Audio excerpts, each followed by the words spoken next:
Etika dan peradaban ini adalah dua konsep umum sejagat yang terdapat dalam mana-mana masyarakat, dan dalam masyarakat kita ada etika dan peradaban yang telah disesuaikan dengan acuan Malaysia. Tetapi yang lebih penting untuk kursus ini ialah memerhatikan proses dan juga praktis penghayatannya. Inilah membuatkan kursus ini istimewa kerana kita memerhatikan proses penghayatan mengenai etika dan peradaban di kalangan rakyat Malaysia yang saya rasa sangat penting dan jarang dibincangkan secara jelas.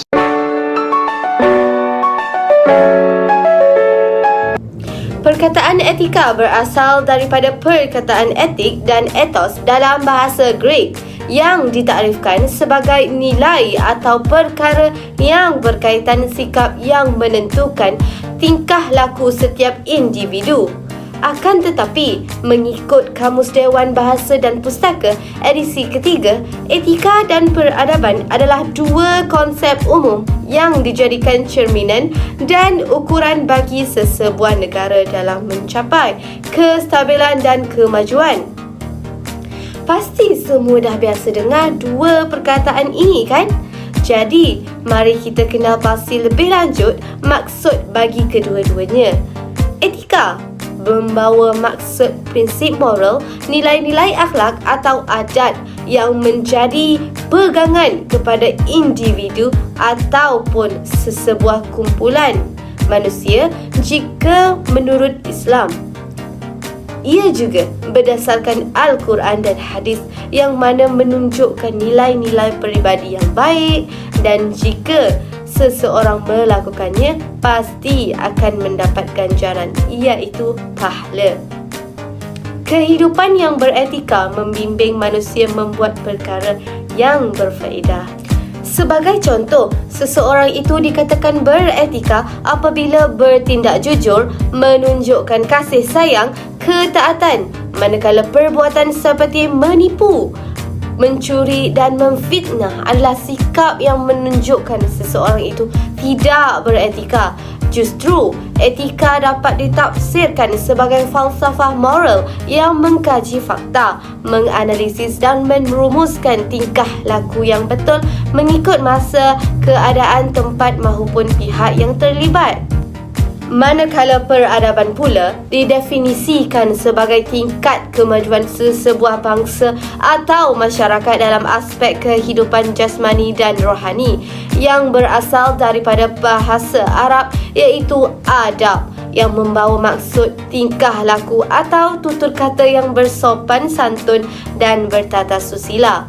Bukan itu sahaja, peradaban juga dapat dilihat dari segi perkembangan pemikiran sesebuah masyarakat, sama ada berkaitan sosial, politik, budaya dan lain-lain lagi. Justru, peradaban dapat dijelaskan dengan gambaran sesebuah kemajuan dalam semua aspek pada sesebuah bangsa dan masyarakat. Ini di mana etika dan peradaban merupakan satu tuntutan dan keperluan dalam diri individu, kerana setiap tingkah laku yang baik mampu menunjukkan keberhasilan seseorang individu dalam hidup bermasyarakat.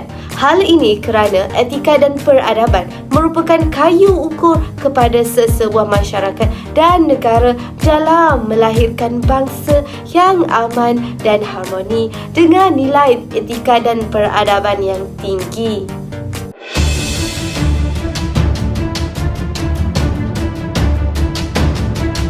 Nurjihan didakwa di Mahkamah Magistrate Alor Gajah pada Rabu atas pertuduhan berasingan menipu 6 individu berkaitan pembelian lot tanah tidak wujud antara Mei 2022 hingga 30 Mac lalu. Malangnya, jiwa sopan dan susila seolah-olah semakin pudar. Menurut satu kenyataan akhbar, tidak mengira tempat, amalan kesopanan dan kesusilaan hampir tidak wujud lagi.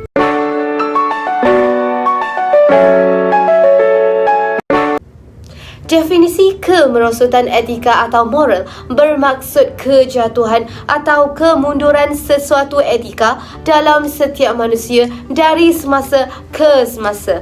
Lebih-lebih lagi pada masa kini, banyak berlakunya kemerosotan dalam kalangan golongan profesional seperti doktor dan peguam di negara kita, seperti rasuah, pecah amanah, sombong dan bongkak. Oleh hal yang demikian, ini akan menjadikan proses melahirkan modal insan kelas pertama akan terjejas. Di samping itu, ia juga boleh dikatakan berlaku akibat kurang kasih sayang daripada ibu bapa dan inginkan perhatian, di mana ibu bapa mereka mungkin sibuk dengan kerja mereka sehinggakan lalai akan tanggungjawabnya terhadap anak-anak mereka, yang mana akhirnya telah memberi kesan yang negatif kepada orang ramai yang terkena tempias daripada hal ini. Kemerosotan penghayatan etika juga disebabkan oleh pengaruh buruk oleh orang barat yang telah dibawa masuk ke dalam negara kita melalui aktiviti hiburan, kesenian dan berbagai budaya yang bertentangan dengan ajaran Islam. Tambahan pula, generasi anak muda pada zaman kini amat mudah terpengaruh dengan perkara yang melalaikan, yang mana dianggap sebagai kemajuan oleh mereka sendiri. Ini juga asbab daripada kurangnya kasih sayang oleh ibu bapa dan pendidik, iaitu guru-guru di sekolah, sehinggakan kebebasan tanpa memikirkannya akibat yang akan berlaku kelak. Manakala menurut definisi lain, peradaban merosot ketika orang lebih mengutamakan kemewahan dan keselesaan daripada tanggungjawabnya, terutama mereka berkedudukan tinggi yang mungkin menganiaya bawahannya. Oleh itu, setiap individu yang mencegah daripada berlakunya sistem pentadbiran menjadi lemah, kerana ia akan menyebabkan sistem etika dan akhlak akan menjadi semakin merosot.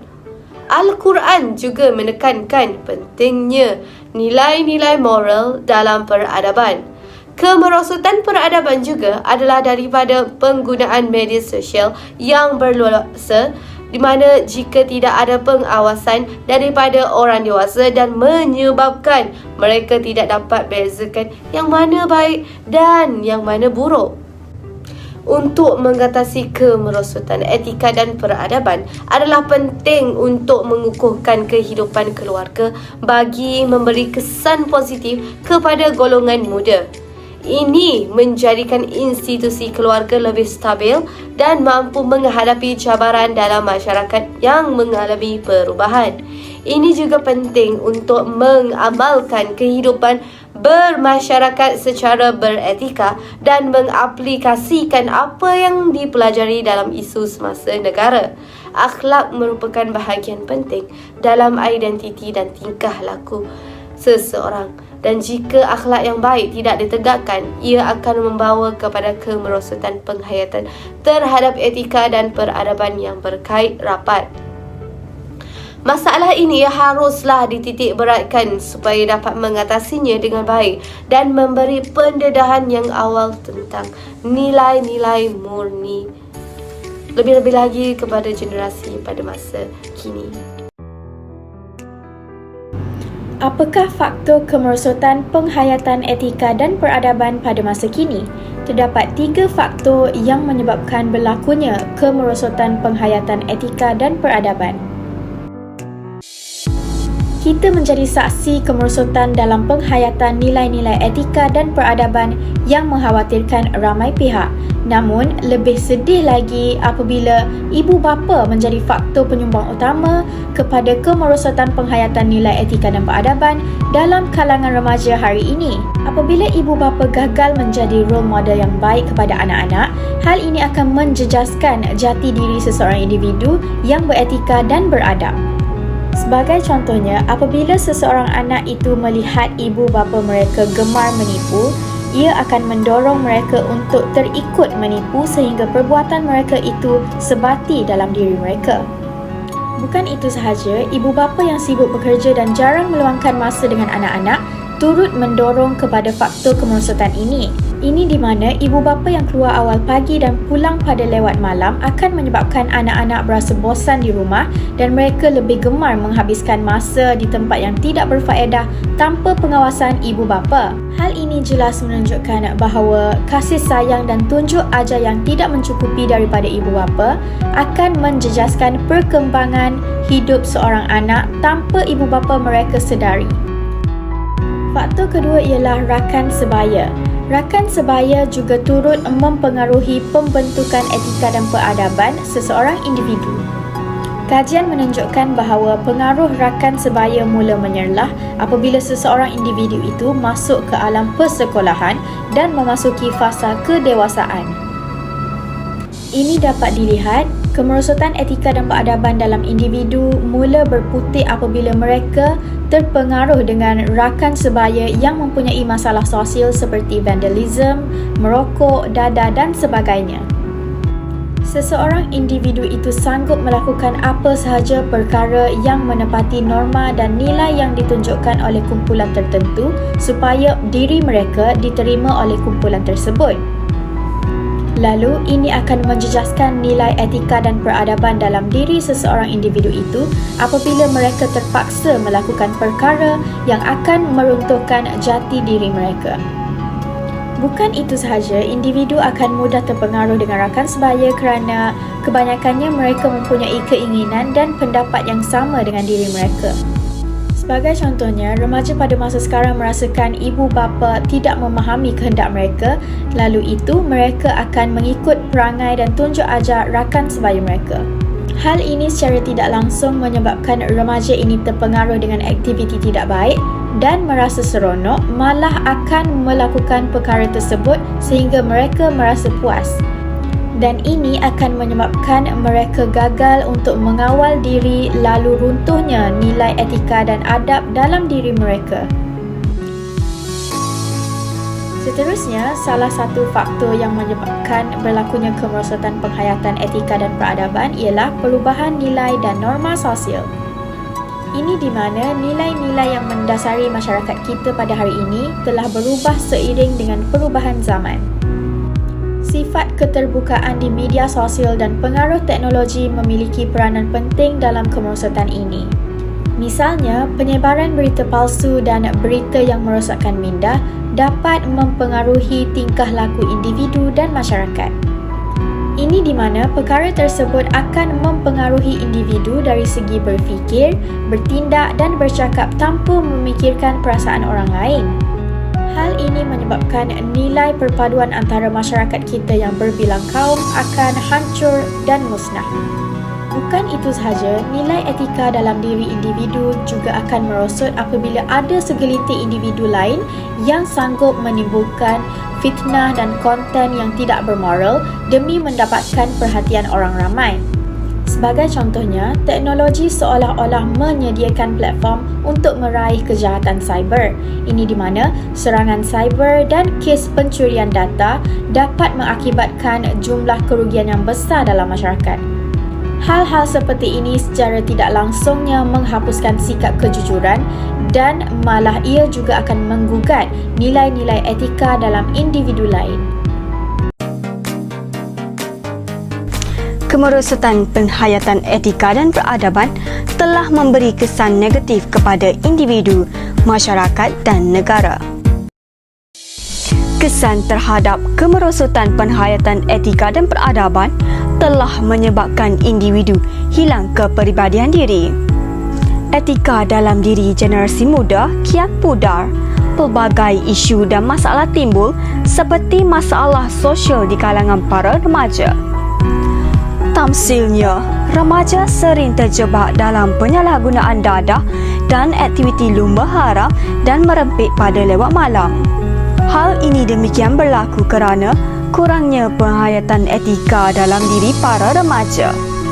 Di samping itu, di era globalisasi ini, generasi muda terdedah dengan perkembangan teknologi yang sangat pesat. Individu yang mengendalikan akaun media sosial dengan cara tidak beremah seperti mengecam atau menyebarkan berita palsu akan menyebabkan kesihatan mental mereka terjejas. Hal ini menyebabkan seseorang yang dikecam itu mengalami tekanan perasaan, emosi yang tidak stabil malah cenderung ke arah kemurungan. Jelaslah kurangnya penghayatan etika dan peradaban telah memberi kesan buruk kepada individu. Seterusnya, kemerosotan penghayatan etika dan peradaban mengakibatkan hubungan sesama masyarakat setempat akan renggang. Hubungan sosial terancam apabila individu dan masyarakat tidak lagi mengutamakan nilai etika seperti kejujuran, integriti dan saling menghormati. Hal ini secara tidak langsung menyebabkan masyarakat akan menjadi tidak harmoni apabila tidak lagi mementingkan kesantunan dalam diri. Akibat daripada perbuatan ini menyebabkan tetamu mudah terasa hati dengan layanan buruk dari tuan rumah secara tidak langsung akan memutuskan ikatan hubungan silaturahim antara satu sama lain. Selain itu, kemerosotan penghayatan etika dan peradaban menyebabkan sesebuah negara itu akan dipandang remeh oleh negara luar. Malaysia merupakan sebuah negara yang gagah berdiri sebagai negara contoh terbaik kepada negara-negara lain. Negara kita merupakan negara yang hebat dan unik kerana memiliki pelbagai kaum, bangsa dan agama yang aman dan harmoni. Namun, kemerosotan etika dan peradaban telah banyak mempengaruhi ekonomi dan imej negara. Sebagai contoh, tingkah laku tidak beretika yang ditunjukkan oleh sebahagian daripada penjawat awam yang terlibat dengan rasuah dan penyalahgunaan kuasa telah membawa kepada perpecahan dalam sesebuah organisasi maupun negara. Hal ini menjadikan imej negara kita terjejas dan dipandang rendah berbanding negara lain. Natijahnya, jelaslah kemerosotan penghayatan etika dan peradaban telah banyak memberi kesan negatif bukan sahaja kepada individu dan masyarakat, malah negara juga turut terkesan. Umum kita mengetahui setiap penyakit ada penawarnya, setiap permasalahan pasti ada jalan penyelesaiannya. Jadi saya akan menghuraikan apakah langkah yang perlu diambil dan siapakah yang bertanggungjawab bagi memartabatkan penghayatan etika dan peradaban pada masa kini. Seperti yang dinyatakan sebentar tadi, ibu bapa adalah penyumbang utama berlakunya masalah ini. Jadi ibu bapa jugalah yang perlu memainkan peranan signifikan dalam usaha memartabatkan penghayatan etika dan peradaban dalam kalangan remaja hari ini. Ini demikian kerana pembentukan etika dan adab dalam diri individu sebenarnya bermula daripada sebagaimana seseorang ibu bapa mendidik anak-anak mereka sejak kecil lagi. Jadi dalam mempengaruhi pembentukan etika dan adab yang baik, ibu bapa perlulah menjalankan tanggungjawab mereka dengan sebaik mungkin supaya dapat melahirkan generasi insan yang beradab dan beretika tinggi. Sebagai contoh, ibu bapa perlulah menanamkan sikap bertoleransi, sikap saling tolong-menolong, perasaan kasih sayang sebagai nilai teras kehidupan, maka seseorang itu mampu menjadikan nilai-nilai ini sebagai amalan kehidupan seharian. Ini demikian kerana didikan dan ajaran daripada ibu bapa itu sebenarnya menjadi role model kepada anak-anak, di mana pepatah Melayu ada mengatakan, anak itu ibarat kain putih. Ibu bapa lah yang akan mencorakkannya dengan ajaran dan didikan yang baik dalam menjadikan anak-anak sebuah insan yang beretika dan beradab. Oleh itu, ibu bapa perlulah memainkan peranan kerana didikan ibu bapa akan menjadi pegangan hidup kepada anak-anak kerana hubungan kekeluargaan tidak putus seperti air sungai yang mengalir. Seterusnya, pihak sekolah dan guru perlu bersinergi dalam memartabatkan penghayatan etika dan peradaban dalam kalangan pelajar. Selaras dengan falsafah pendidikan kebangsaan di Malaysia, sistem pendidikan telah menggariskan elemen penting dalam dasar pendidikan iaitu melahirkan insan yang baik, bersepadu dan menyeluruh dari segi jasmani, rohani, emosi maupun intelek. Bagi merealisasikan aspirasi negara untuk melahirkan masyarakat yang bermoral dan beretika, pihak sekolah dan guru perlulah menerapkan penghayatan nilai-nilai murni dalam kalangan pelajar. Tamsilannya, penekanan terhadap nilai-nilai murni dalam kalangan pelajar perlulah dimulakan dengan pemantapan dan kemurnian sistem pendidikan negara. Sebagai contoh, penerapan terhadap nilai-nilai murni tidak terhad kepada mata pelajaran pendidikan Islam, pendidikan siwik dan kewarganegaraan dan pendidikan moral. Malah ianya perlu diterapkan dalam semua mata pelajaran yang diajar di sekolah. Dengan penekanan kepada konsep asas nilai-nilai murni kepada pelajar, ini secara tidak langsung akan menjamin pembentukan peribadi dan sasiah diri yang utuh, padu dan kental. Ini demikian kerana nilai murni itu sendiri mampu membentuk cara seseorang individu itu berfikir, bertindak, malah bertingkah laku sehingga mencorakkan kebudayaan atau norma sesebuah masyarakat. Dan akhir sekali, pihak kerajaan perlulah berganding bahu dalam menyelesaikan setiap permasalahan yang melibatkan nilai etika sesebuah bangsa dan masyarakat. Ini demikian kerana pihak kerajaan merupakan organisasi yang mempunyai kuasa tertinggi dalam sesebuah negara. Sebagai contoh, dengan kuasa yang ada, pihak kerajaan perlu menubuhkan institusi sosial yang teratur. Misalnya, pihak kerajaan perlulah menerapkan budaya integriti dalam kalangan pekerja dengan menegaskan unsur-unsur rasuah dan penipuan. Ini secara tidak langsung akan mempengaruhi pembangunan integriti dalam kalangan masyarakat dengan mewujudkan persekitaran kerja yang lebih telus dan jujur dengan pematuhan kepada kod etika sesuatu kerja. Bukan itu sahaja, pihak kerajaan haruslah mengambil inisiatif dengan mengadakan kempen kesedaran tentang kehidupan masyarakat berbilang kaum.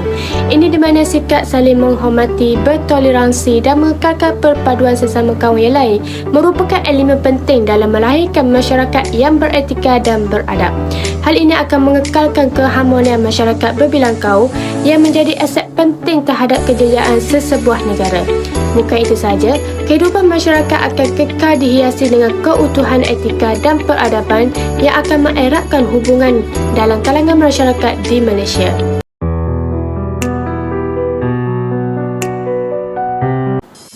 Jadi kesimpulannya, dapat disimpulkan bahawa kemerosotan penghayatan etika dan peradaban pada masa kini tidak seharusnya dipandang enteng kerana ianya akan mempengaruhi pelbagai aspek kehidupan bermasyarakat sama ada agama, budaya, ekonomi maupun politik.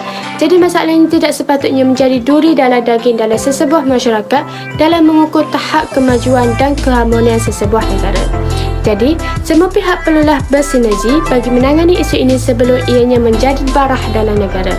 Ini demikian kerana dengan komitmen yang tinggi terhadap nilai-nilai etika dan peradaban, kita dapat membangunkan masyarakat yang lebih beradab dan beretika tinggi untuk dijadikan cerminan kepada generasi yang akan datang.